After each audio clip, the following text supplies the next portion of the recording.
പങ്കുവച്ച രാഷ്ട്രീയ കൂടിക്കാഴ്ച ജി സുധാകരനെ കാണാനെത്തിയ CS സുജാത ഇപ്പോൾ ആ കൂടിക്കാഴ്ച പൂർത്തിയാക്കി മടങ്ങിയിട്ടുണ്ട്. കൂടുതൽ പ്രതികരണം നടത്താൻ അവർ തയ്യാറായിട്ടില്ല. എന്തായാലും അങ്ങനെ വന്നതാണ്.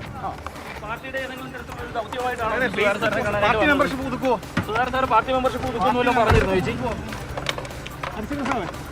Party membership പുതുക്കുമോ?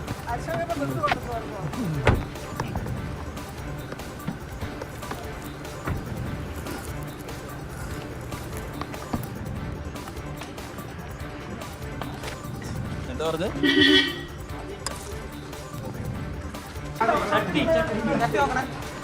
വലിയ പരാതി പറഞ്ഞല്ലോ, സ്വർസാവിനെ കാണാൻ ഇടയ്ക്ക് വരാറുണ്ട്, അങ്ങനെ വന്നതാണ്.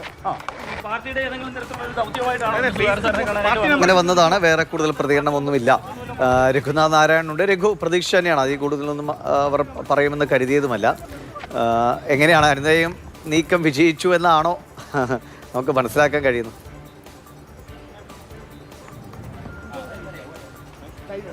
CPM-ന്റെ കേന്ദ്ര കമ്മിറ്റി അംഗം CS സുജാതയും ജില്ലാ സെക്രട്ടേറിയറ്റ് അംഗം G ഹരിശങ്കറും 1 മണിക്കൂറിലധികമാണ് ജി സുധാകരൻ്റെ ഈ വീട്ടിൽ ചിലവഴിച്ചത്. മുൻപും സുജാത പറഞ്ഞതുപോലെ തന്നെ മുൻപും അവരിവിടെ എത്താറുണ്ട്. ഇവരെല്ലാവരും ഈ ആലപ്പുഴ ജില്ലയിൽ നിന്നുള്ള നേതാക്കളാണ്.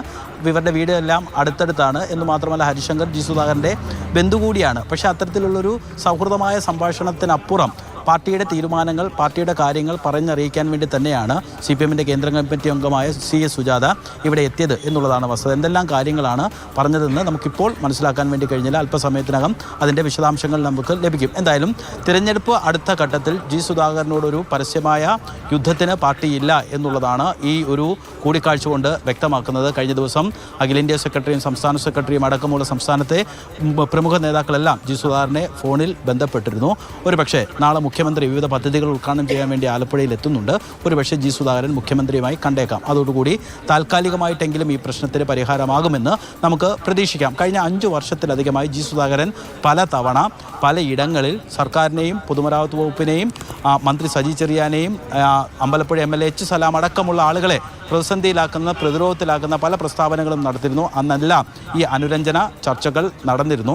CPM-ന്റെ ഒരു പാരമ്പര്യം വെച്ച്, അവരുടെ ഒരു സംഘടനാ രീതി വെച്ച് ഇങ്ങനെ ഒരു ഒക്കെ നടപടി ഉണ്ടായാൽ, അല്ലെങ്കിൽ ഇങ്ങനെ ഒരു പരസ്യമായ പ്രതികരണമൊക്കെ ഉണ്ടായാൽ പാർട്ടി നടപടി സ്വീകരിക്കാറാണ് പതിവ്. പക്ഷേ ജി സുധാകരൻ്റെ കാര്യത്തിൽ അത്തരം ഒരു വിട്ടുവീഴ്ച പലപ്പോഴും പാർട്ടി ചെയ്യുന്നുണ്ട്. അതിനൊരു കാരണം അദ്ദേഹത്തിൻ്റെ പ്രായം, അദ്ദേഹത്തിൻ്റെ പാരമ്പര്യം, ഒപ്പം തന്നെ അദ്ദേഹത്തിൻ്റെ സ്വഭാവം. എല്ലാവർക്കും അറിയാവുന്നതുപോലെ അദ്ദേഹം പല കാര്യങ്ങളും വെട്ടിത്തുറന്ന് പറയുന്ന ആളാണ്. പെട്ടെന്ന് ശോഭിക്കുകയും പെട്ടെന്ന് തണുക്കുകയും ചെയ്യുന്ന ഒരാൾ കൂടിയാണ് ജി സുധാകരൻ. എന്ന് മാത്രമല്ല അദ്ദേഹത്തിൻ്റെ ഒരു വലിയ പാരമ്പര്യം കൂടിയാണ്. അദ്ദേഹത്തിൻ്റെ സഹോദരൻ പാർട്ടിയുടെ രക്തസാക്ഷിയാണ് ഭുവനേശ്വർ. അതുകൊണ്ട് അങ്ങനെ ഒരു രക്തസാക്ഷി കുടുംബത്തിൽ നിന്ന് വന്ന വലിയ പാരമ്പര്യമുള്ളൊരു രാഷ്ട്രീയ നേതാവിനെ, പ്രത്യേകിച്ച് തിരഞ്ഞെടുപ്പ് അടുത്ത ഘട്ടത്തിൽ നമ്മൾ പാലക്കാട് കണ്ടതാണ്, PK ശശി പാർട്ടിയെ വെല്ലുവിളിച്ചുകൊണ്ട് പുറത്തേക്ക് വരുന്നു. ഇവിടെ ആലപ്പുഴയിൽ ജി സുധാകരൻ പാർട്ടി മെമ്പർഷിപ്പ് പുതുക്കുന്നില്ല എന്നുള്ള കലാപക്കൊടി ഉയർത്തുന്നു. അങ്ങനെ ഒരു തിരഞ്ഞെടുപ്പിൻ്റെ തുടർ ഭരണത്തിൻ്റെ പ്രതീക്ഷിച്ച് തിരഞ്ഞെടുപ്പിലേക്ക് പോകുമ്പോൾ അല്ലെങ്കിൽ ഒരു കേരളം മുഴുവനായിട്ട് ഇതുണ്ടാക്കുന്ന ഒരു മെസ്സേജ് അല്ലെങ്കിൽ കൊടുക്കുന്ന ഒരു സന്ദേശം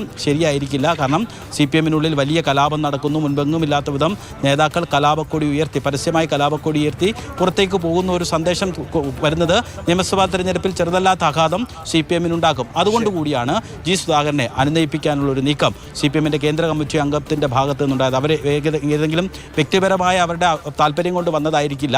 പാർട്ടി ചുമതലപ്പെടുത്തിയതനുസരിച്ച് വന്ന് ഇന്നലെ സംസ്ഥാന കമ്മിറ്റി ഉണ്ടായിരുന്നു. മുതിർന്ന നേതാക്കളൊക്കെ കൂടിക്കാഴ്ച നടത്തിയിട്ടുണ്ടാവും, സംസാരിച്ചിട്ടുണ്ടാവും. ആ കാര്യങ്ങൾ എന്തൊക്കെയാണെന്ന് ജി സുധാകരനെ അറിയിക്കാൻ വേണ്ടിയാണ് CS സുജാതയും അദ്ദേഹത്തിൻ്റെ ബന്ധുവും ജില്ലാ സെക്രട്ടറി അംഗമായ എന്താണ് ഈ കൂടിക്കാഴ്ചയോട് ജി സുധാകരൻ്റെ പ്രതികരണം എന്നൊക്കെ അടുത്തൊരു പാല ഉദ്ഘാടനത്തിന് അദ്ദേഹത്തെ മുഖ്യാതിഥിയായി ക്ഷണിച്ചിട്ടുണ്ട്. ടൂറിസം മന്ത്രി അദ്ദേഹവുമായി ഫോണിൽ സംസാരിച്ചു എന്നാണ് അറിയുന്നത്. ഒരുപക്ഷെ പാർട്ടിയുടെ ഈ ഒരു അനനയ നീക്കത്തിന് അദ്ദേഹം വഴങ്ങിയേക്കാനുള്ള സാധ്യതകൾ നമുക്ക് തള്ളിക്കളയാൻ കഴിയില്ല. കാരണം ഇത്രയും കാലം പതിറ്റാണ്ടുകൾ പാർട്ടിക്ക് വേണ്ടി നിന്നയാൾ പെട്ടെന്ന് ഒരു പ്രതിസന്ധിയിലേക്ക് പാർട്ടിയെ കൊണ്ടുപോകാൻ ഒരുപക്ഷെ അദ്ദേഹത്തിനും അത് താല്പര്യമുള്ള വിഷയമായിരിക്കില്ല. നിലവിലെ സാഹചര്യത്തിൽ ഇങ്ങനെ ഒരു പ്രതികരിച്ചതായിരിക്കാൻ ആണ്